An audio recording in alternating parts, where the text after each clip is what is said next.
Prince Andrew, he was in the Navy. He was 250 days at sea. He never saw his family. I was really pissed because he lied to me. Lied about Epstein. And then I did a big thing in the Daily Mail saying that I believed Andrew. And then I found out he was lying.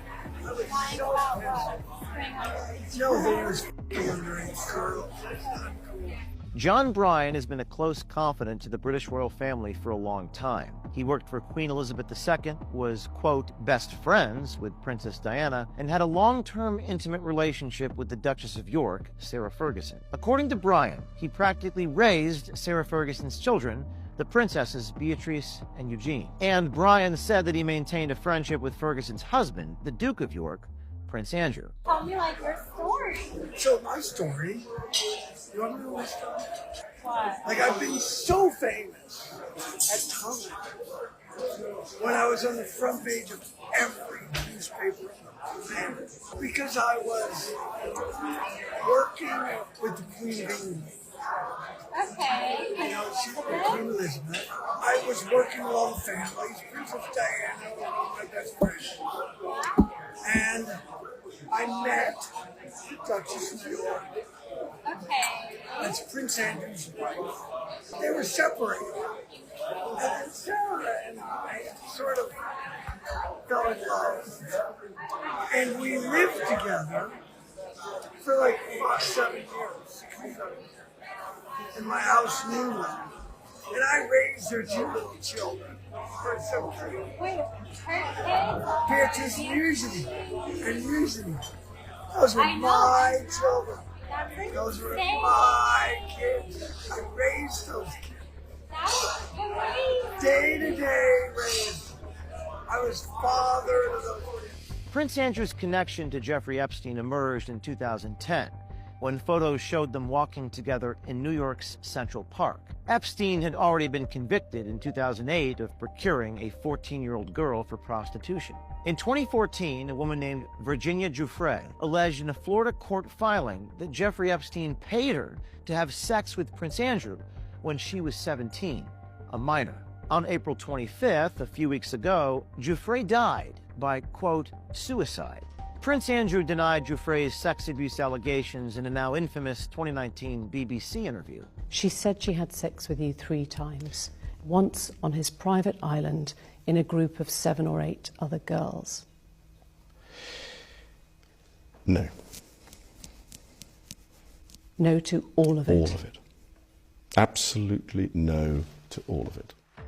The interview was a public relations disaster for the royal family and prompted the Queen to strip Prince Andrew of his royal duties. In the aftermath of that interview, the prince sought advice from a longtime royal family confidant, John Bryan.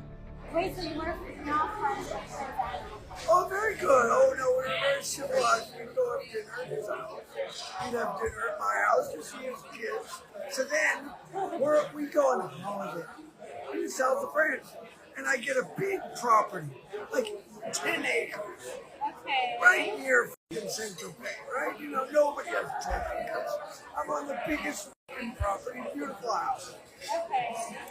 And I rent it so that we have privacy, right? Because the paparazzi are everywhere. There's hundreds Okay. of paparazzi, not 10, not 20, Okay. hundreds.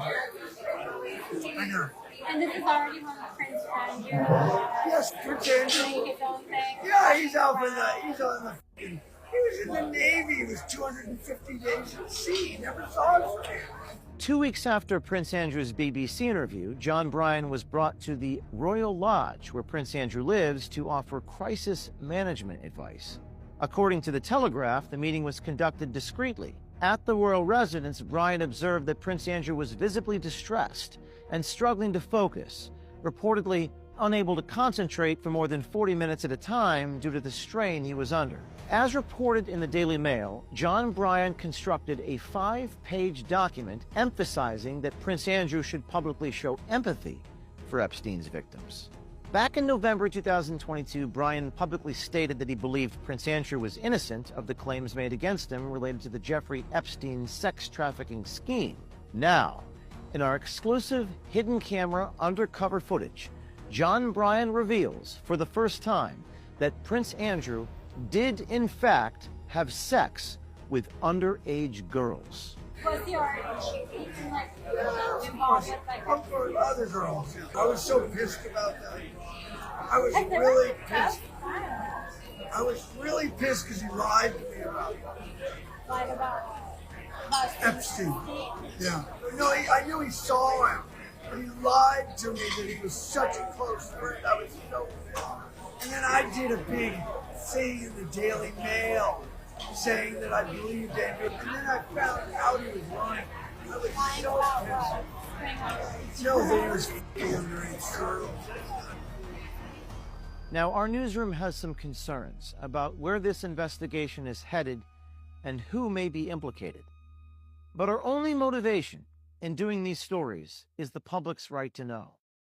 And if this report and our subsequent reports shine a light into darkness and expose evil, then we are willing to take the risks.